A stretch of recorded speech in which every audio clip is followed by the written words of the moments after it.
A Parashá Vayera abrange os seguintes tópicos. 3 anjos visitam Avraham.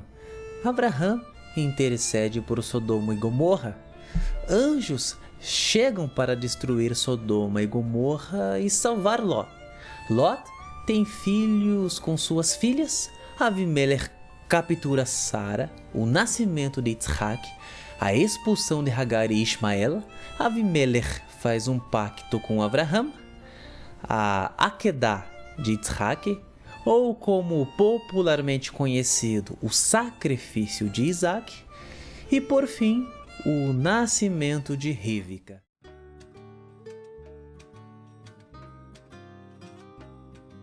A Parashá Vayera significa "e ele apareceu". A princípio, essa porção parece uma continuidade da história de Avraham, que teve início na Parashá Lech Lechá. Todavia, podemos analisar essas duas porções de uma perspectiva individual e única. Basicamente falando, Lech Lechá começa com o chamado de Deus a Avram e relata sua jornada até a circuncisão. A circuncisão, no entanto, marca a conclusão de uma etapa e o encerramento de uma história de um velho homem, Avram. Em Vayera já não se trata de um chamado, mas de Deus aparecendo a Avraham. Isso após a circuncisão. Eis que surge um novo homem, e o nível de relacionamento com Deus foi então consideravelmente elevado. E por isso, apesar de ser a continuação de uma história, podemos encarar essas duas porções como únicas e individuais. E a grande lição que tiramos disso é que o relacionamento com Deus deve resultar em nossas vidas um antes e um depois. Devem existir evidências de uma transformação, uma mudança de nome, ou seja, uma mudança de identidade.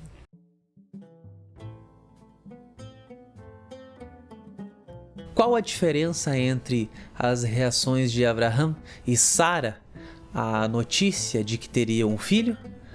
De acordo com Onkelos, Sara riu, mas Avraham se alegrou. Avraham acreditou e se alegrou, mas Sara não acreditou e zombou, e por isso Deus se irritou com ela, mas não se zangou com Avraham. Qual era o clamor de Sodoma? De acordo com Urash, literalmente ele significa o clamor da terra. Os sábios de Israel, porém, interpretam como o grito de uma certa menina que os sodomitas mataram de uma forma horrível, porque ela deu comida a um homem pobre, conforme descrito no Tratado de Sanhedrin. O Talmud então nos diz que havia uma certa menina que escondia pão em sua jarra quando ia buscar água. E quando ninguém estava olhando, ela dava este pão ao pobre. Quando isso foi descoberto, os sedomitas cobriram-a com mel e colocaram em cima do muro da cidade. Abelhas vieram até ela e a devoraram. Já de acordo com Radak, o problema de Sodoma e Gomorra é que os seus habitantes violaram todas as 7 leis de Noé. Por que então somente Sodoma e Gomorra foram castigados com fogo e enxofre e as outras cidades não?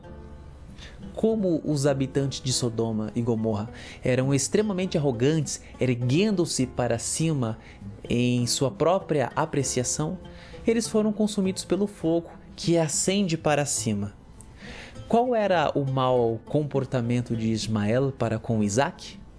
A palavra metzarek, que significa se divertir, é uma expressão de idolatria, como afirma o versículo de Shemot 32:6. Eles se tornaram pervertidos, isso na ocasião da idolatria, envolvendo o bezerro de ouro.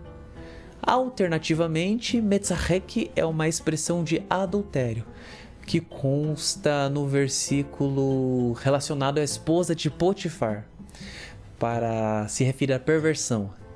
mas também há uma expressão de assassinato, como está escrito no versículo: que os meninos se levantem agora e matem diante de nós, conforme 2 Samuel 2,14. Qual a singularidade do 10º teste de Abraham? De acordo com Hannah, Deus só pediu que Abraham oferecesse o seu filho, ele não ordenou que ele assim o fizesse. Então, se Abraham ignorasse o pedido de Deus, ele não receberia qualquer castigo. Isso torna o teste da Akedah único.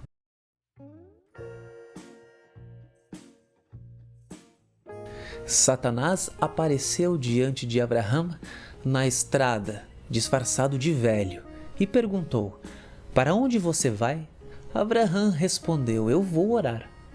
"E por que?" retrucou Satanás. "Alguém que vai orar carrega fogo, uma faca nas mãos e madeira nos ombros." "Podemos ficar lá por vários dias", disse Abraham, "e abater um animal e cozinhá-lo." O velho Satanás respondeu: "Não é assim. Eu estava presente quando o santo, bendito seja, ordenou que você levasse o seu filho. Porque um homem velho que gera um filho aos 100 anos deveria destruí-lo. Você não ouviu a parábola do homem que destruiu os seus próprios bens e depois foi forçado a mendigar dos outros? Se você acredita que terá outro filho, está ouvindo as palavras de um sedutor. E além disso, se você destruir uma alma, você será legalmente responsabilizado por isso."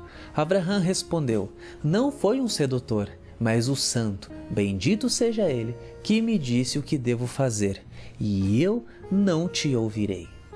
Satanás afastou-se de Abraham e apareceu à direita de Isaac, disfarçado de jovem. E ele perguntou: "Onde você vai?" "Estudar a lei", respondeu Isaac. "Vivo ou morto?" perguntou Satanás. "É possível que um homem aprenda a lei depois de morto?" Isaac perguntou. E Satanás disse: "Ó infeliz filho de uma mãe infeliz! Sua mãe jejuou muitos dias antes de você nascer, e agora este velho demente está prestes a sacrificar você." Isaac respondeu: "Mesmo assim, não desconsiderarei a vontade do meu Criador, nem a ordem do meu pai." Então Isaac se virou para o seu pai e disse: "Pai, você ouviu o que esse homem me disse?" E Abraham respondeu: "Não dê atenção a ele. Ele veio apenas para nos atormentar." Como a distância era extremamente curta, o que atrasou Abraham e Isaac por 3 dias? Quando Satanás percebeu que eles não prestariam atenção nele, ele foi em frente e criou um rio no caminho deles.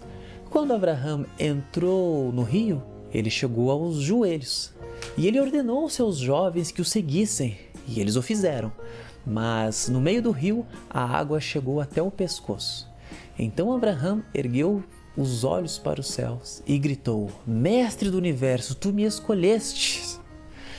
Você me instruiu, você se revelou a mim. Você declarou: eu sou um e você é um.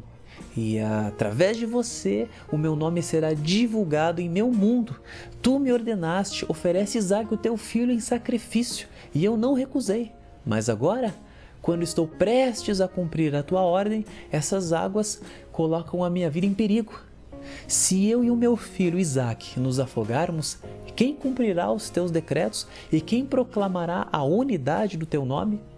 E o santo bendito seja ele respondeu: "Tenha certeza de que, através de você, a unidade do meu nome será divulgado em todo o mundo." Então o santo bendito seja ele repreendeu a fonte das águas e fez o rio secar. Mais uma vez, eles estavam em terra firme. O que Satanás fez então? Ele disse a Abraham: "Ora, uma palavra me foi trazida secretamente, isto é, ouvi por trás da cortina celestial que um cordeiro será sacrificado como holocausto em vez de Isaac." Abraham respondeu: "É destino de um mentiroso que, mesmo que fale a verdade, ninguém acredite nele."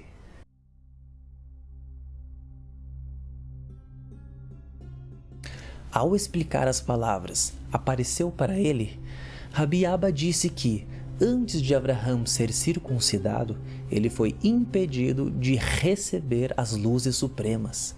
Assim que ele foi circuncidado, tudo apareceu e a Shekhinah repousou sobre ele em plena perfeição, como deveria ser.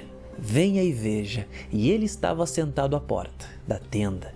Ele refere-se ao mundo superior, que repousa sobre o mundo inferior. Quando? No calor do dia, quando a paixão de um certo justo é despertada para descansar no mundo inferior.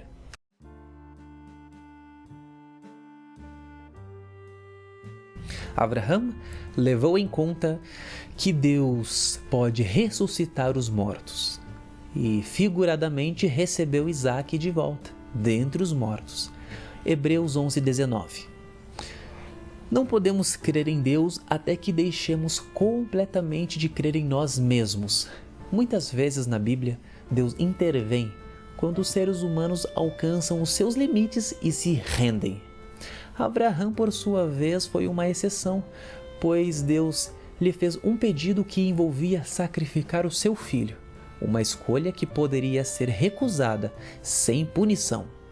Abraham, no entanto, é notável por não questionar o pedido divino, mesmo que isso parecesse contraditório à promessa que ele recebeu anteriormente, uma grande descendência através de Yitzhak. A sua fé profunda o levou a acreditar que Deus ressuscitaria o seu filho. E isso demonstra que antes de tomarmos decisões em nossas jornadas com Deus, costumamos enfrentar questionamentos e análises. No entanto, a fé de Abraham transcendeu e ele viu o dia de Yeshua, entendendo a ressurreição antes mesmo do Evangelho ser completamente revelado na Bíblia. Ou melhor dizendo, antes mesmo de praticamente toda a história bíblica ser revelada. Não importa o quanto o mundo esteja um caos, não importa o quanto as nossas vidas possam estar complicadas e sem esperança, uma coisa nunca vai mudar. Abençoarei os que te abençoarem e amaldiçoarei os que te amaldiçoarem, e por meio de você, todos os povos da terra serão abençoados. Através de Yeshua, a descendência de Abraham. Há esperança, há salvação e há uma grande promessa, o mundo vindouro. Não importa o ódio que existe contra Israel, o quanto as religiões falam que os descendentes de Abraham foram rejeitados. Esse ódio e perseguição um dia terão um fim e será definitivo. Que nesse tempo de angústia para Yaakov e para todos os que temem a Deus, haja fortalecimento no Espírito e que possamos clamar pela graça, misericórdia, redenção e salvação através de Yeshua HaMashiach, pois estamos nos tempos finais.